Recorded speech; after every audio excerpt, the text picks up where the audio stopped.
আপনি সূরা বাকারার 247 নম্বর আয়াতটা দেখবেন।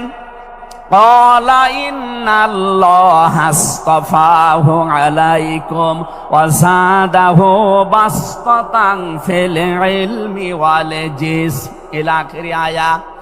আল্লাহ নিজে জানিয়েছেন এই পৃথিবীতে কেউ যদি নেতৃত্ব দিতে চায় তার প্রথম নাম্বারে জ্ঞান লাগবে। জোরে বলেন, কি লাগবে?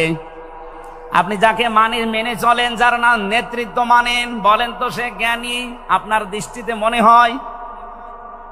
যে লোকটা এ কথা বলতে পারে ঈদুল ফিতরের জানাজার নামাজ আগামীকাল অনুষ্ঠিত হবে, ওর জ্ঞান কেমন আপনি টের পাচ্ছেন না? এই কথা বলে না কেন? এই জন্য নেতৃত্ব সামনে কেউ দিতে চাইলে তাকে জ্ঞানী হওয়া লাগবে, আসমানের জ্ঞানী হওয়া লাগবে।